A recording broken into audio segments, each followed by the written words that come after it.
right, so let's get started on the new system, because I'm a little bit late this week, and the reason I am a little bit late, let me just kind of adjust that a little.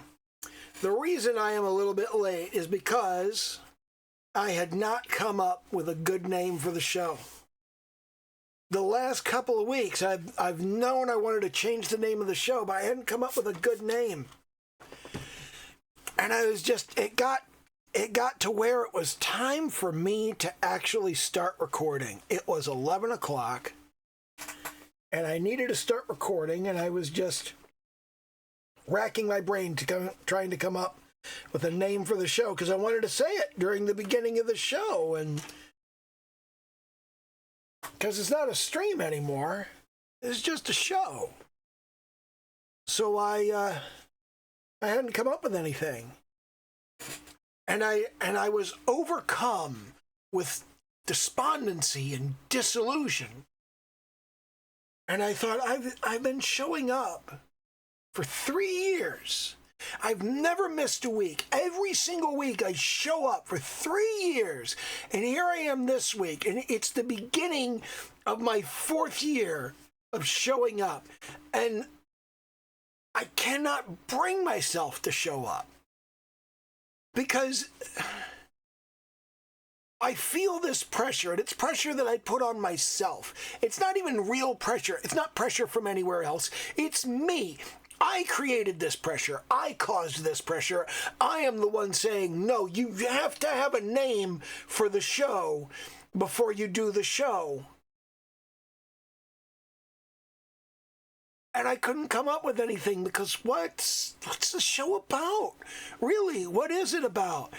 Because, you know, I used to call it Sketch Weekly, because I started off, I was doing nothing but character designs. But then I branched out and I was doing more painting and less sketching. And I was doing more landscapes and environments instead of doing any kind of sketch at all. I don't even really sketch that frequently. It's not a thing that is really part of my workflow anymore. I kind of jump directly into doing a rough layout and then flat colors, and then I just kind of refine the line art as I go. And I'm kind of leaning in a direction of not having line art anymore either. So I'm just kind of, sometimes I rough things out and it's a purely painterly style. But am I going to keep doing that? Is that the way things are going to continue working? I don't know. What is this show about? It's the only consistent thing is showing up. And that's it. That's the show. Showing up. That's what it's about. That's what it's always been about. That's the entire purpose, is to show up. That's the title of the show. Showing Up is going to be the name of the show. So welcome to the first season of Showing Up. Let me improve my lighting a little bit. Welcome to the first season of Showing Up. If you're new here, hit the sub button to indicate that you're going to keep showing up. And if you've been showing up, hit the like button just to prove that you've been showing up.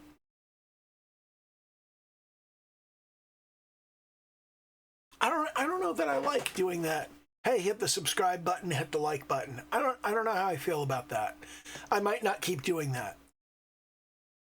I am tempted to stop this video and delete it and start over. But that is what stops me from getting shit done. That is one of the biggest problems I ever had showing up before, was the whole concept of I can start over. If I didn't get it perfect, I could start over. But for 3 years, I've been doing this in a live stream. And we're not doing that anymore because nobody fucking shows up. What's the point? So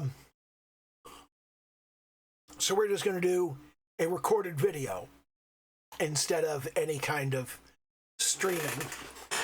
I thought about calling this a dead stream like I used to do with my Minecraft videos, but nobody ever watched my Minecraft videos, and that really wasn't that funny anyway. So showing up, we're going to call it showing up. And let's go ahead and jump in here, and we will we'll fire up Clip Studio Paint, and we'll get some stuff kicking. There we go. No, I'm going to use my new document macro. Here's some stuff I've been thinking about.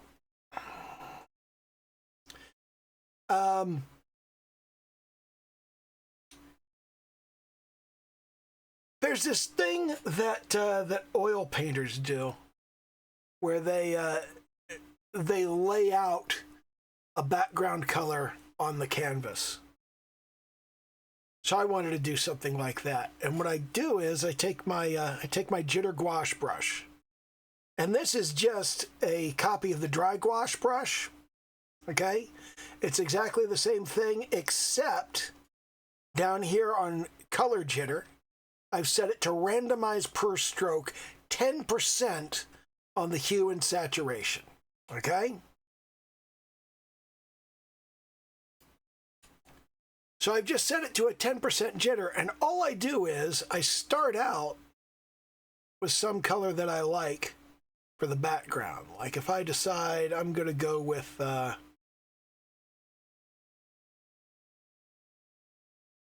going to go with something in this kind of dark blue area, something like this.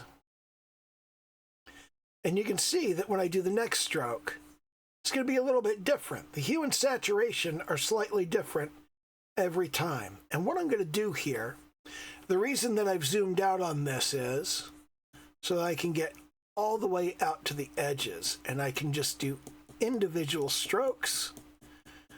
And these individual strokes gradually cover the entire canvas. And they're fairly short strokes. And all I'm doing is just covering the canvas.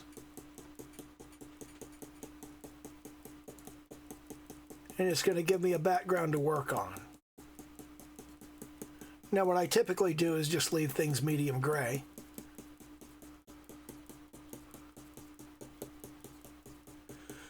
But I've been looking at a lot of oil painters and the techniques they use. And I kind of like this method of doing a sort of mottled background. Also, this limbers up your wrist and your elbow and your shoulder so that you can get to painting or drawing, whichever it is you like to call what you do.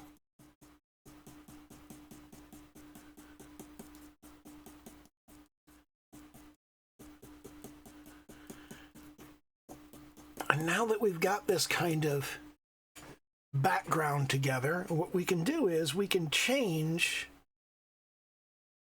the way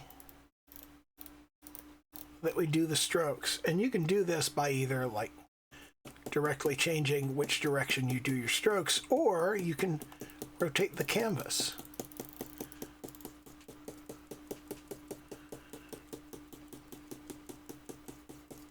Now see that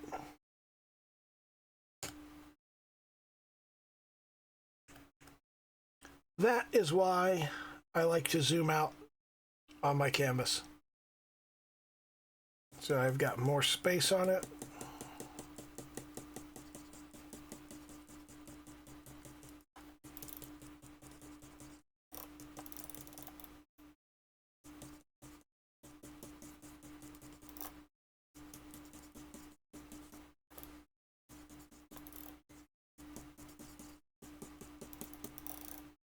So you can just rotate the canvas to get yourself different directions. Or you can just directly do your strokes in different directions like that.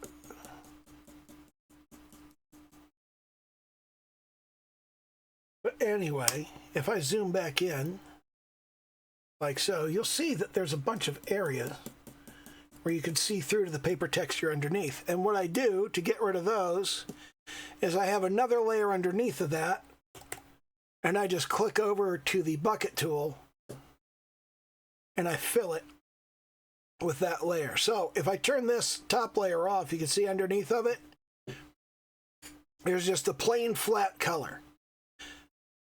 But to give it more interest, I've now got all of these brush strokes and all of this variation in color. And if you zoom out from it, you can see that there's some real variation. There's some real complexity in there. And because of that, I've got something that is fairly simple to build something on top of, and it doesn't look boring. It's a pretty easy background. And what I usually do at this point is I start with a palette. And the first thing I want in my palette is I want a skin tone.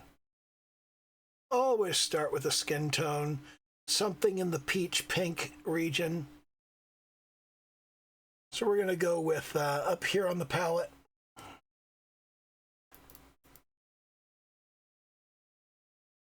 Go to my horsehair brush, which is the most bog standard round hard brush. And now from here, I want a shading color for my skin. So I'm going to take that down and over, and I want to warm it up a little bit. Actually, I want to cool it down a little bit. I want to take it in kind of a yellow direction. So we're going to go there for our shading color. And then we're going to start again from our base color. We're going to give ourselves a tint color, and we're going to take that into the red direction and make that a little bit warmer. There we go. Something like that. So our highlight will be kind of warm. Now we want to think about what color we want our hair to be. And I think I want a fairly medium brown color for the hair. So let's do the hair about this color, like that. And again, we go a little bit cooler, a little bit darker, and a little bit more saturated, and have our shading color. And then we want to go back to our base color. Go a little bit brighter. We'll go a little bit warmer for the highlight color. And that'll give us some decent highlights on that. Now, the next thing I want to think about is I want to think about the eyes, because the hair and the eyes, for any kind of anime style character, those are going to be the important elements, are the hair and the eyes. I want to desaturate this highlight color a little bit more for the hair.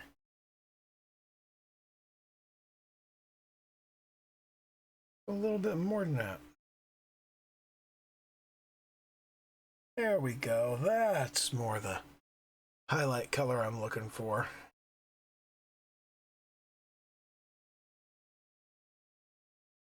And maybe we desaturate that one a bit too. There we go.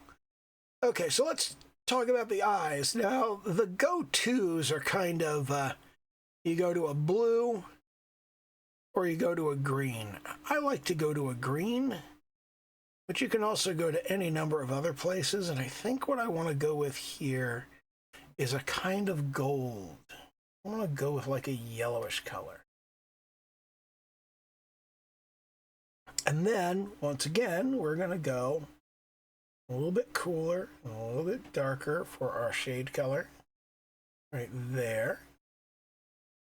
And then, once again, a little less saturated, warmer.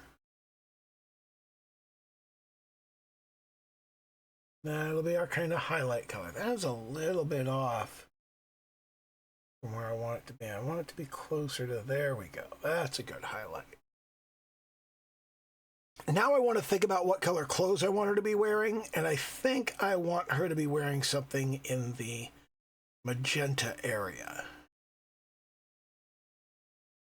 Something around, Yeah, kind of medium plum, something like this. So we'll go with that, and then we'll cool that down a bit and get our shade color in there. And then we'll go back to the base, lighten, desaturate, and warm. That'll be our highlight. And of course, we always need white. We always need black. So let's start with this as our kind of palette for what we're going to build. And using that, let's jump in and use our initial skin tone and just kind of go, where is our person? What is our basic pose going to be? Where's the head? Head is just a circle. Where's the face? The face is going to be facing in this direction. And I think we want to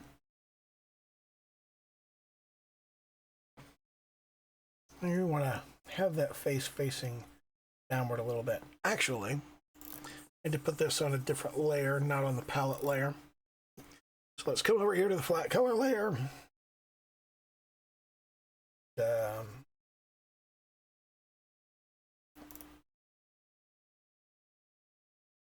Let's begin with a head, face.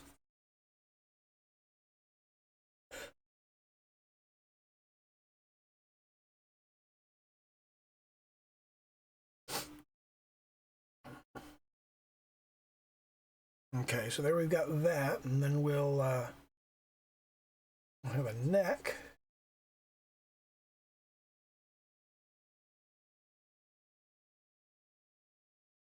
Kind of a diamond shape to the shoulders there. Actual shoulders come in right here.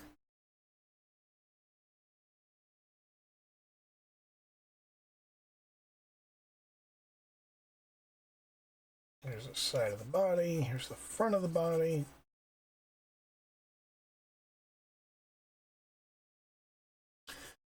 I'm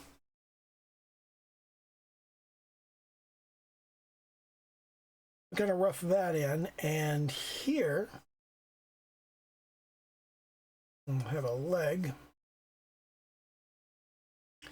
Because of the direction that the shoulders are going, because the shoulders are going in this direction, we're going to want the hips to be going in this direction. So we want the hips to kind of cant this direction.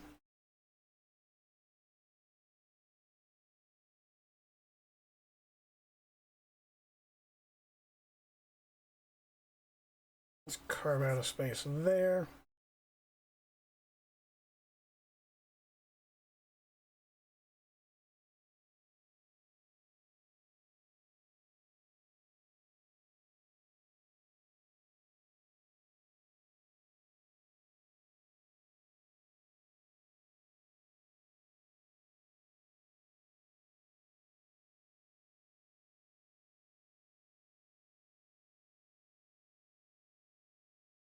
This is just a kind of basic idea of what our pose is going to be.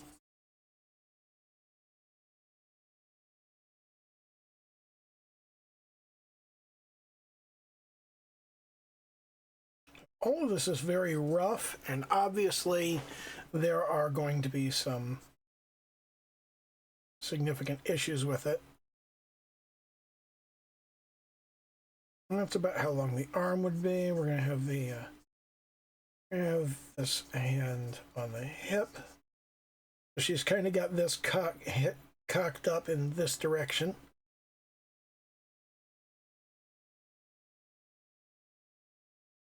And she's got one hand on the hip. And then her other hand over here will be doing who knows what.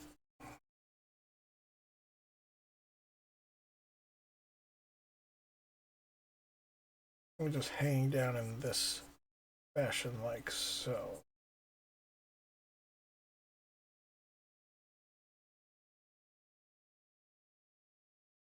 Okay, so I think I'll drop that down a little farther.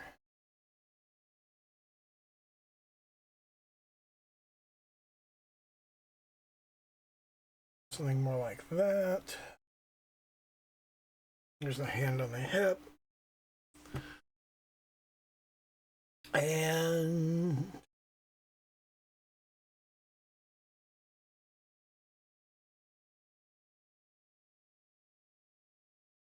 get kind of a feel for the hairstyle.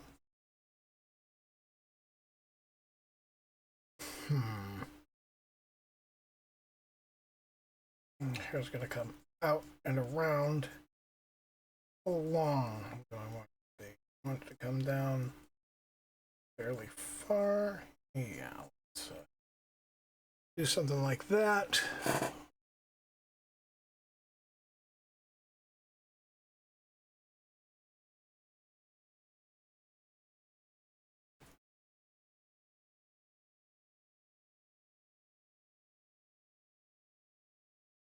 Put in the eyes real quick. Anime style, you've always got fairly large and ridiculously expressive eyes.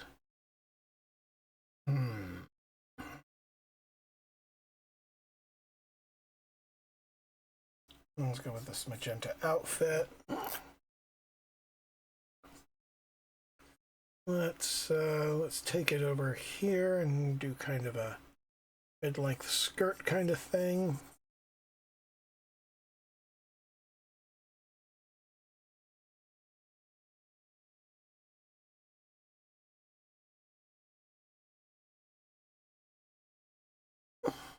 I'll do kind of a ruffled collar, ruffled bits and pieces there. I'm not going to go too nuts on this. Maybe do a belt around the middle, a hand on the hip, of course. Here's the other arm. Is it kind of sitting in front? I don't know what this arm's supposed to be doing. Not a very good pose. I have no idea what kind of shoes she's going to be wearing.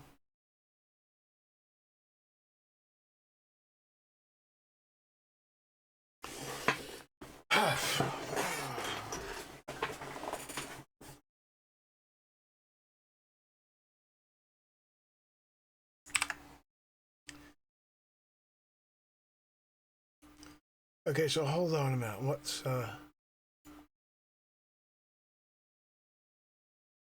over here? Oh, there's a little squiggle. That's okay. We'll expand this. Turn it into a larger space. And we'll work with that. Now then, let's erase that. Control-T again.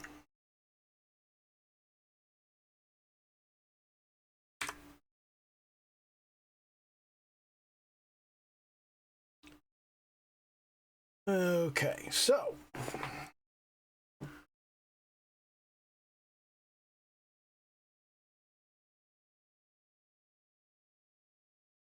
let's think a little bit about how we want this to look. And I'm going to jump into the line art layer.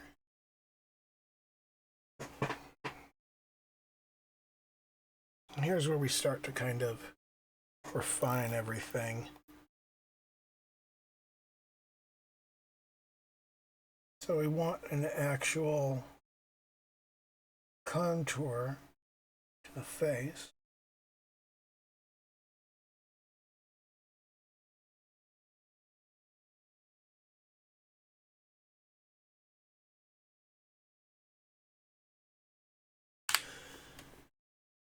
Okay.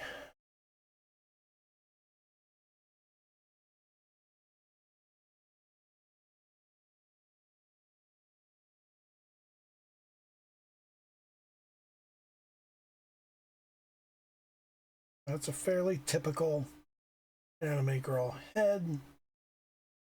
There's shoulders coming off of that. And we'll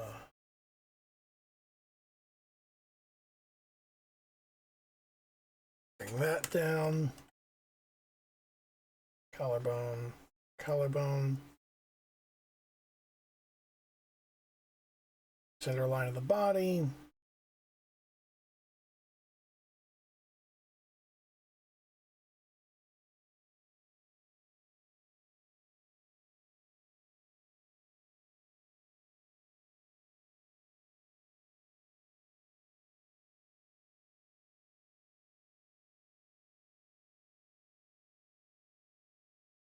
I'm gonna think about the line of the body here. I don't think this is a very good method of sketching something out. I don't think I did a very good job. But when I showed up, it was my job was to show up. It's always my job to show up. I'm just gonna keep doing it.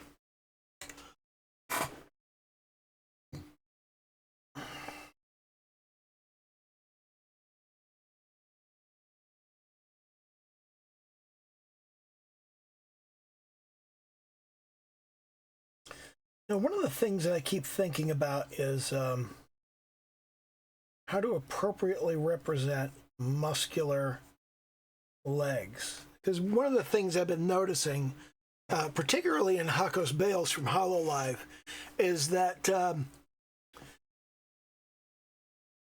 whereas typically you would represent a leg fairly smoothly, Hakos Bales has this true, like, boom, like real bulging muscle going on. And I like that look. I like that. I like that thick, well-muscled look. And I like the way it comes together. So I really kind of want to lean in that direction where I've got more of that bulge in the middle of the thigh. That's something that I would like to do going forward. Something I would like to think about, at the very least, going forward.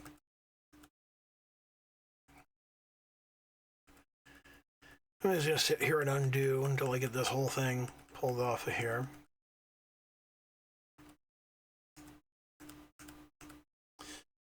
I'm not terribly happy with this because, you know, it's not very good. I don't know that that starting the image this way was the greatest way to do stuff. I was just kind of, I'm experimenting with workflow, and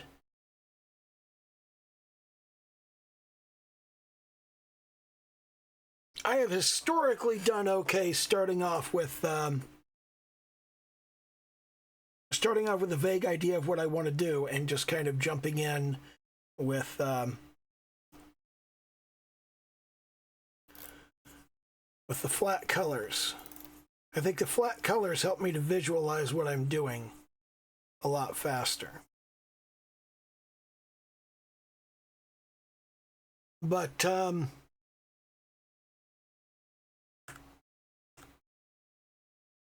it doesn't seem to have gone so well here. I need to put more effort into that, and I need to get kind of a better feel for my workflow and why my workflow needs to be what my workflow is. Because you can see over here in my layers that I've got all of this stuff that I just kind of automatically do. I have all these vector layers for notes, line art, construction, a sketch, and then I've got my raster layers for doing the actual painting. And I've got a couple of clipped layers for highlighting and shading. And I've got the flat colors, and I've got a folder for comparison and a folder for reference, neither of which has anything in it in this particular image. And then I've got these background layers that I started doing, and they're interesting. And I kind of like the feel of those. I like the direction that I'm going with that.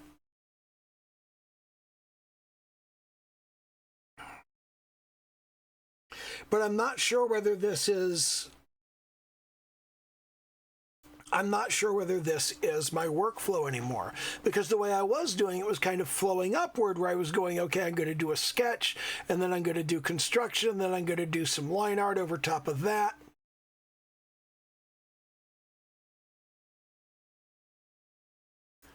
I was doing sketch, construction, and then typically on to flat colors. One of the things I've been looking at is how Mark Burnett starts off with his shading. He does his line art.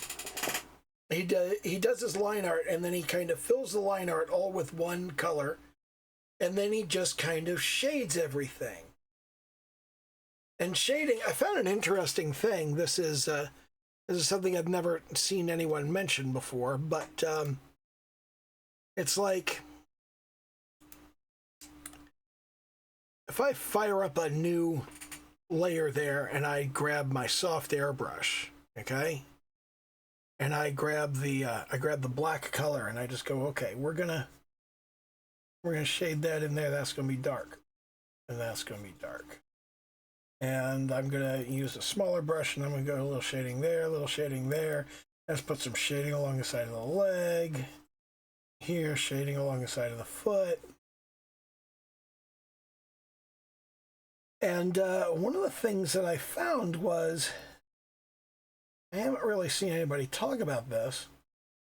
You can, at this point, instead of going and saying, let's apply a gradient map, if your gradient is just going to be one color, then you just come over here and click color, and you can select an appropriate color. Like if you're going to use the skin shading color like that, then you can just use that for your shading, and there it is. And then you can come in here and set it to multiply if you want, if that's the way that you want to shade. But that's a much faster way of putting in what a lot of people would want to do with a gradient map, is just turning on this effect over here, which is the layer color. And you've got the border effect, the extract line, tone, and layer color are the effects that I have available on layers and in Clip Studio Paint EX. I don't know if you have the same four in Clip Studio Pro. I know you still have border in Pro. I know you still have layer color in Pro. So both of those should be available. But that I found really interesting. So you can do your initial shading in black, and then you can just mask off areas with the selection tool, split them off onto their own layer, and change them to the appropriate shading color. For example, if we want to do the hair color, if we want that to shade differently, we just do cut and paste onto a different layer. And once we've got it onto a different layer, then our layer over here is just fine. This layer here, we want that color to be the hair shading color. So we change that to the hair shading color, it just automatically changes. And that has struck me as being an interesting workflow that could be fairly quickly done, but it also kind of relies on using something similar to Mark Burnett's shading method, where you're shading stuff in on its own layer using the mask and selection tools to split off different shading in different colors. I don't currently do that because I can't shade for shit So I haven't been doing that. But yeah, that's an interesting thing.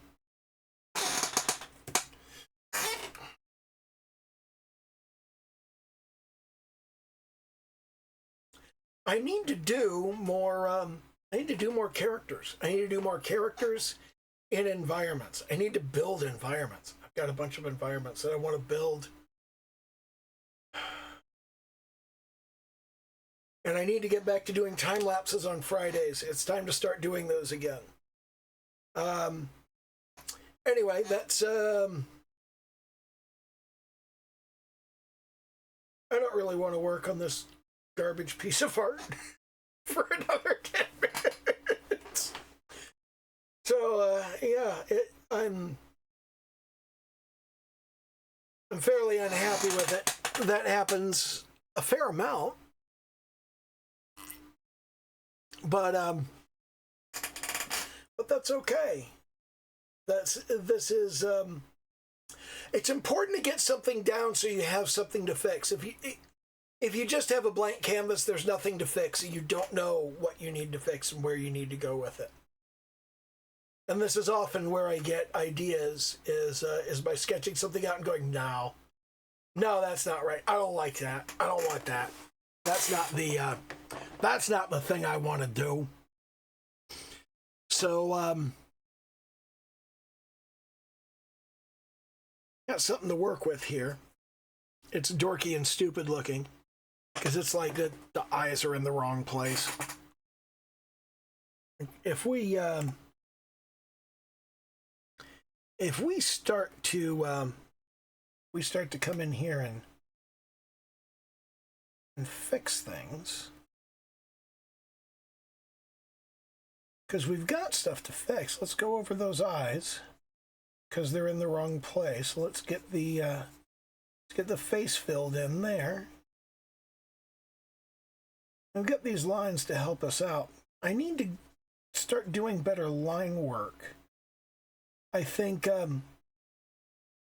it may be the case that I only ever do sketches because I never really get clean line work. So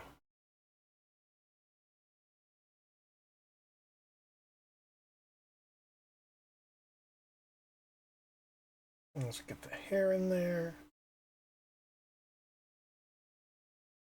That'll be our hairline thereabouts. And then I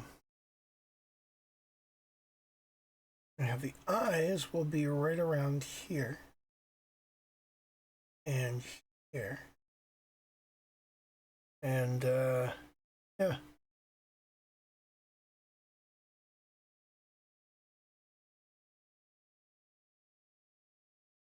And do fairly large moe eyes.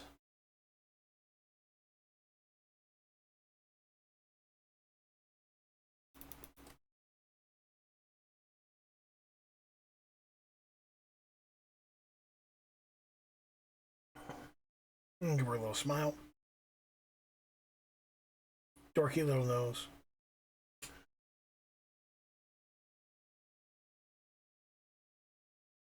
Ear would be about here. That hair looks fairly stupid. Let's drag that hair out. Let's give her kind of a bushier hairdo.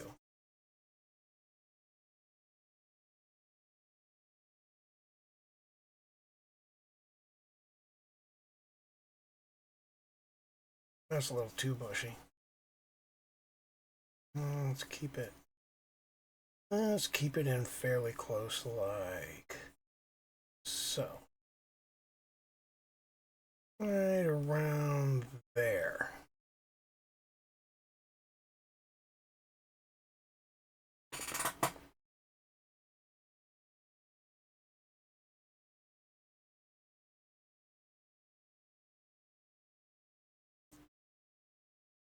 I can clear off that space right there. More skin on the neck. Let's get a little bit more precise about the collar. And you can see that with just a little bit of effort to clean it up, it really does start to improve.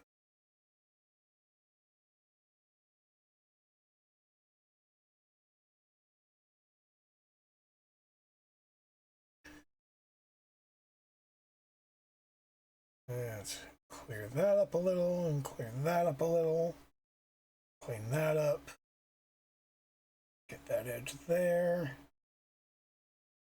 There's kind of our ruffly bit. Get that up under there and up under there.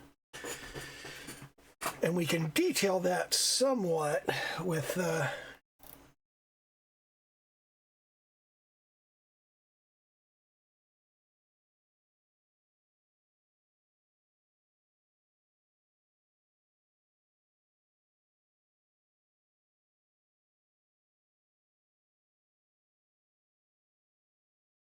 we'll do kind of a ruffly bit there and a ruffly bit there.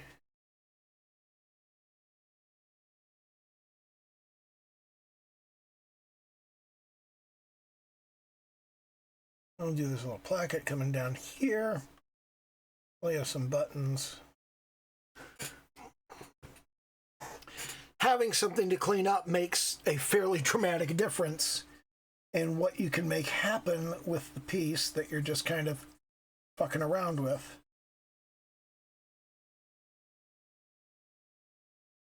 Let's clear that out, clear that out, clear that out. There, clear that. That over there, and that over there.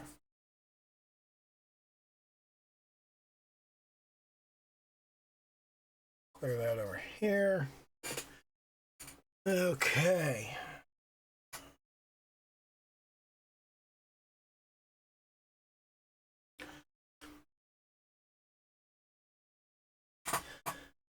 And of course, every anime girl needs lashes, like substantial lashes. These aren't very good.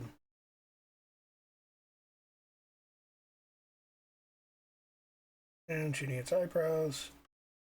There and there.